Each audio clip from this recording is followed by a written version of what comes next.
You have in place now. You've done some drop, you've done more of the switch heavy schemes over the weekend. Have you kind of found a sweet spot for the defense and the rotations you're in now? Not exactly. It's game to game, based on personnel and trying to get Daniel and Al comfortable in both. Al has done it all year. Daniel's figuring out as we go. So it's really depending on the game, the team, and getting them acclimated to both. You talked about Daniel. I think he said it was sort of like making commitments on switches or something to that effect. What are you kind of seeing in his defense so far? Him doing some things he's not used to or is accustomed to. He's used to more traditional coverage and playing on ball, and we've taken him off at times, asked him to do both, and something that he's capable of. Al has done all year. So, but Daniel's just, like I said, seeing the different lineups with him and Al together and playing them in different positions. But kind of got to expedite that as far as him playing this position with Rob out and see what we can, find as far as that. But he's done a great job and he's picking up day by day. What do you think the trade-off between him and Grant in that position? Grant's done it all year. Grant's, like I've said it, he's like a mini Al out there. We asked him to do a lot of things and guard 1 through 5, on ball, off ball, and everything in between. So as far as Grant, it's second nature to him by now. He's done it all year. Daniel, like I said, just getting more accustomed to what we're asking, more so than the traditional drop coverage. Worked with DeMar on the Spurs your final year there. Ever imagined him to be this kind of playmaker? You're taking that jump this late in his career. I don't know about this late, but I think he was underrated, undervalued coming out of Toronto.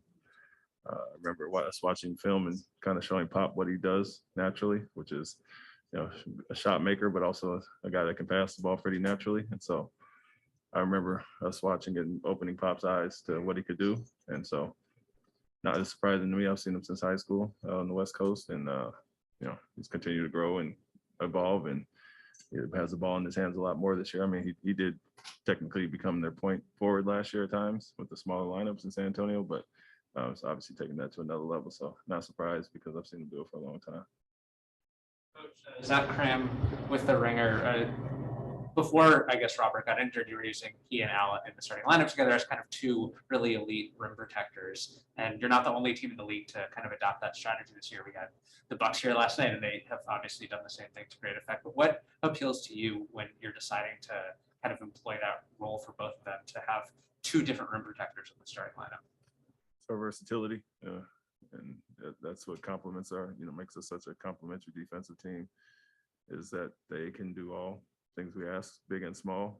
Jayson, Jaylen obviously being big wings that can do it as well, and then Marcus guarding 1 through 5. So it just fits.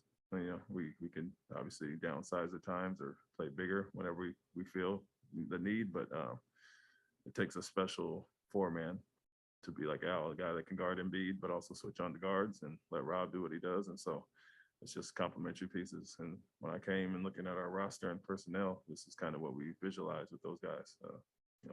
Versatility across the board, big and small, being up guard our positions, and those two are obviously very complementary as far as that. Is there anything about their particular partnership that you think works well on offense? So you could see two big men kind of cramping your spacing on that end.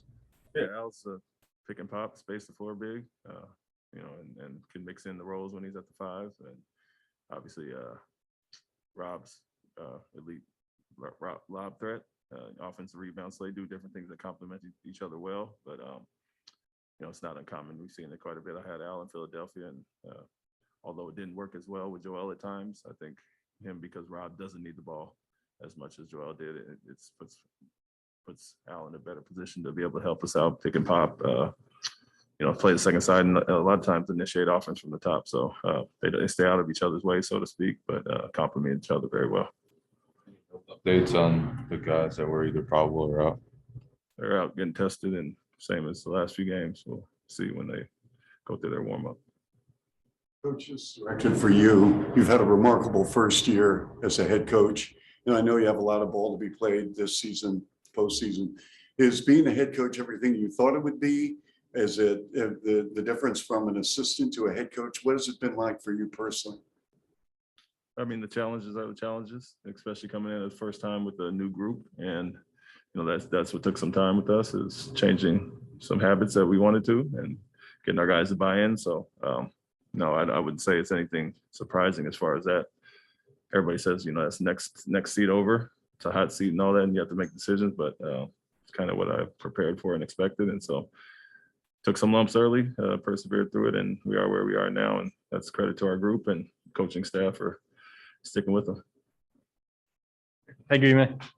Thanks. Stay here.